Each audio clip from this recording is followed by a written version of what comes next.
जय श्री राम। हर हर महादेव। जय हिंदू राष्ट्र। हिंदुत्व दर्शन आपका अपना चैनल है और इस पर आपका हार्दिक अभिनंदन है। और मित्रों, आज का विषय है और आज के इस वर्तमान एपिसोड का शीर्षक है मंदिर परतंत्र और मस्जिद चर्च स्वतंत्र क्यों। हाँ मित्रों, शीर्षक यही है कि मंदिर परतंत्र और मस्जिद चर्च मजार दरगाहें स्वतंत्र क्यों। मित्रों, इस विषय का शीर्षक सटीक बिल्कुल सटीक है जब आप इसकी वास्तविकता को जानेंगे कि मैंने इसका विषय क्यों रखा है। ऐसा इस महाभारती भारतवर्ष आर्यावर्त को पहले तो विदेशी आक्रांताओं ने लूटा और इसके बाद यहाँ की कि अंदर के लोगों ने भी इसे संविधान में ऐसे ऐसे प्रावधान करके इस देश को लूटने का कार्य किया, जिसको सुन करके जान करके आप आश्चर्यचकित हो जाएंगे। और देश के अंदर वालों ने कानून और संविधान में ऐसे ऐसे प्रावधान करके लूटा कि आप भी स्तब्ध रह जाएंगे। भारत में 4 लाख मंदिरें हैं जो कि राज्य सरकार के नियंत्रण में हैं, और लेकिन एक भी मस्जिदें मदरसे चर्चे व मजारें सरकार के नियंत्रण में नहीं है। अगर मंदिरें मठें सरकार के नियंत्रण में है, संबंधित राज्य सरकार के नियंत्रण में है, तो मस्जिदें मजारें चर्च और साथ में गिरजाघर अर्थात चर्च खानका, ये सभी राज्य सरकार के नियंत्रण में क्यों नहीं। और भारत में 4 लाख बड़े बड़े मंदिरों पर चढ़ाए गए चढ़ावे संबंधित राज्य सरकारें अपने अधिकार में ले लेती है, रख लेती है। लेकिन किसी भी मस्जिद मदरसे मज़ारों गुरुद्वारों में अर्पित किए गए चढ़ावे संबंधित राज्य सरकारें नहीं लेती है, अपने पास नहीं रखती है। तो यह मंदिर की लूट नहीं तो क्या है। और इस संविधान के माध्यम से इसे ऐसा किया जा रहा है। आखिर संविधान में ऐसे नियम और प्रावधान क्यों? क्योंकि अगर देश से धर्मनिरपेक्ष है तो सभी के लिए समान रूप से होना चाहिए था। पर यहाँ पर कितनी समानता है आप इन बातों से समझ सकते हैं। और बात यहीं तक नहीं, अपितु इसके अलावे जो भी चढ़ावे हम सभी सनातनी हिंदू मंदिरों मठों में चढ़ावे में सोने चांदी आभूषण रुपए सनातन हिंदू धर्म के लिए खर्च न करके मस्जिदों मज़ारों मदरसों व चर्चों के निर्माण और मज़ारों मदरसों और चर्चों के रख रखाव और नए नए मस्जिदों और चर्चों के निर्माण में खर्च हो रहा है। आखिर मंदिरों मठों में जो चढ़ावे की रकम होती है, चढ़ावे की जो भी संपत्ति होती है, सोने चांदी आभूषण, इन सभी का उपयोग तो मंदिरों के निर्माण मंदिरों के जीर्णोद्धार और मंदिरों के रख रखाव में काम आने चाहिए।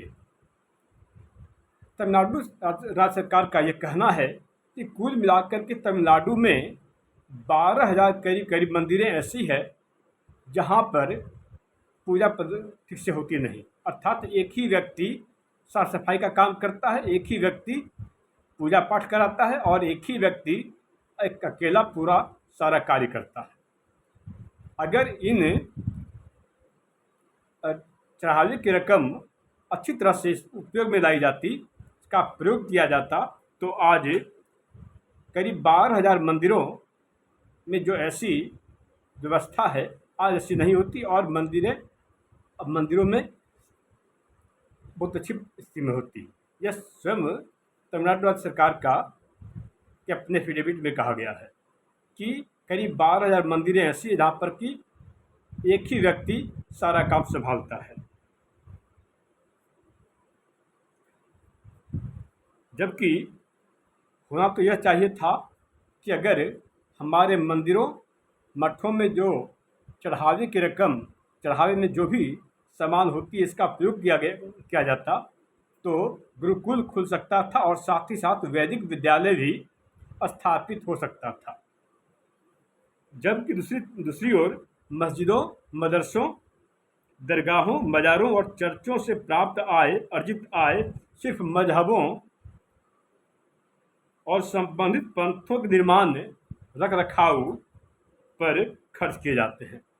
यदि मंदिरों, मठों से अर्जित आय, चढ़ावे की रकम से मस्जिदें, मदरसों, मज़ारों, दरगाहों, चर्चों के रख रखाव पर और नए नए मस्जिदों और चर्चों के निर्माण पर खर्च होता है, तो फिर मस्जिदों, मज़ारों, मदरसों, खानकाहों, चर्चों और दरगाहों से प्राप्त रकम राशि से इसी आधार पर मंदिरों, मठों का भी निर्माण होना चाहिए और उस मंदिरों, मठों का जीर्णोद्धार भी होना चाहिए। पर ऐसा नहीं है, क्योंकि मंदिरों और मठों से प्राप्त रकम, चढ़ावे की रकम से चर्च और मस्जिद तो बन रहा है, पर चर्च और मस्जिद से प्राप्त रकम से मंदिरों का पुनरुद्धार नहीं हो रहा है, जीर्णोद्धार नहीं हो रहा है, निर्माण नहीं हो रहा है। आप सभी श्रद्धेय आदरणीय सनातनी बंधुओं को यह बताना नितांत अनिवार्य है कि तमिलनाडु, आंध्र प्रदेश और केरल के सभी मंदिरों पर संबंधित राज्य सरकार का अधिकार है और इन मंदिरों की सारी आय को चर्चों, मदरसों, मज़ारों, दरगाहों, खानकाहों और मस्जिदों के निर्माण में और मार्बल लगाने में खर्च किया जा रहा है। इन आयों को गुरुकुल, वैदिक विद्यालय आदि में खर्च क्यों नहीं किया जा रहा है? क्योंकि जब मदरसा खुल सकता है, कन्वेंट स्कूल खुल सकता है, तो गुरुकुल और वैदिक विद्यालय क्यों नहीं खुल सकता है?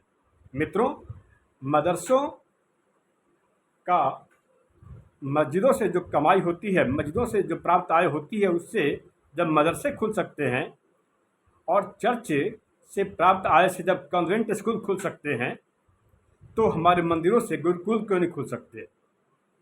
जी हाँ मित्रों, यह सत्य है कि मस्जिदों से प्राप्त आय से मदरसे खोले जा रहे हैं और चर्च से प्राप्त आय से कॉन्वेंट स्कूल खोले जा रहे हैं। तो आप सभी इस बात से सहमत होंगे कि इस मंदिरों की आय से, मंदिरों में चढ़ावे की रकम, संपत्ति से, सामान से गुरुकुल और वैदिक विद्यालय खोला जाना चाहिए था, पर ऐसा नहीं है। आप सभी की जानकारी के लिए और भी बता दूं कि आंध्र प्रदेश की सबसे बड़ी मंदिर तिरुपति बालाजी मंदिर, जिसकी सालाना आय 15,000 करोड़ रुपए है, यानी 1,50,00,000,000 रुपया है। क्योंकि 15,000 करोड़ को यदि हम परिवर्तित करते हैं इस तरह में, तो 1,50,00,000,000 रुपया हो जाता है। और इन 1,50,00,000,000 रुपयों को मस्जिदों, मज़ारों और चर्चों के रखरखाव और मस्जिदों, मज़ारों, दरगाहों, खानकाहों में मार्बल लगाने में खर्च किया जा रहा है। और इतना ही नहीं, नई नई मस्जिदों, मदरसों और चर्चों के निर्माण में, बनाने में खर्च किया जा रहा है। और विश्वस्त सूत्रों के माध्यम से इस बात को भी आप सभी के ध्यान में लाना अति आवश्यक है कि तमिलनाडु सरकार ने सन 1970 ईस्वी से लेकर 2015 ईस्वी तक, यानी इन 48 वर्षों में 5 लाख किलोग्राम सोना अपने अधिकार में ले रखा है। और यह बात तमिलनाडु की सरकार ने स्वयं अपने एफिडेविट में कहा है। आखिर फिर ये 5 लाख किलोग्राम सोना का हिसाब हम सभी सनातनियों को मिलना चाहिए कि आखिर हमारी से मंदिरों की लूट से जो 5 लाख किलोग्राम सोना आखिर गया कहाँ, किस काम में खर्चा हुआ। अगर इससे 5 लाख किलोग्राम सोना जो हमारे मंदिरों की से मैं सिर्फ तमिलनाडु राज्य में स्थित मंदिरों से में चढ़ाए गए 5 लाख किलोग्राम सोने की बात कर रहा हूँ।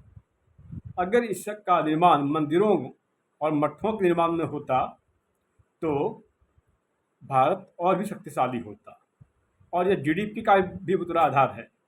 मंदिरें जीडीपी का आधार है, वो जीडीपी को बल देती है, पर मस्जिदें, दरगाहें, चर्च, मजार ये जीडीपी में कोई योगदान नहीं देता। तो जो भी यह कहते हैं कि मंदिरों से क्या होगा, उन्हें यह सोच समझकर बोलना चाहिए कि मंदिरों से क्या नहीं होता। अब जो भी व्यक्ति ये बात करते हैं कि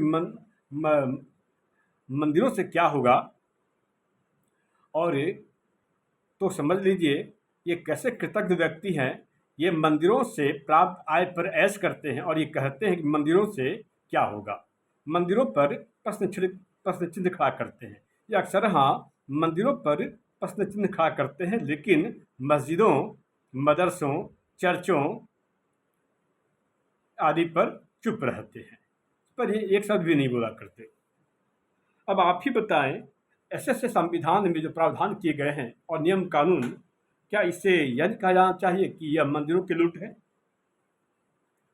क्या यह कहना गलत है कि हमारे मंदिर परतंत्र और मदरसे, मस्जिद, चर्च, गिरजाघर और गुरुद्वारे स्वतंत्र?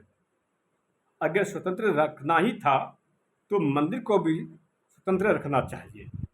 जब मदरसे, मदारें, मस्जिदें, गिरजाघर, गुरुद्वारा ये सभी जब स्वतंत्र हैं तो हमारी मंदिरें क्यों ना स्वतंत्र हो? उन्हें भी स्वतंत्र किया जाना चाहिए। जब सरकारें मंदिर को बनाने में, अब उसके निर्माण में, मंदिर के निर्माण में 1 रुपये भी खर्च नहीं करती, रत्ती भर भी खर्च नहीं करती, तो ये किस आधार पर हमारे मंदिरों से प्राप्त आय से 80% कर लिया करती है? जी हाँ, इनकम टैक्स एक्ट 1961 की धारा 80G के आधार पर मंदिरों से 80% कर लेती है, 80% कर लेती है, लेकिन किसी मस्जिद, गुरुद्वारे, चर्च, मजार, दरगाहों से कोई कर नहीं लेती है। अतः ऐसे संविधान में से प्रावधानों को बदलना चाहिए और सनातन धर्म के उत्थान के लिए यह नितांत अनिवार्य है कि मंदिरों को राज्य सरकार के नियंत्रण से मुक्त किया जाना चाहिए। तब तक के लिए जय श्री राम, हर हर महादेव, जय हिंद राष्ट्र।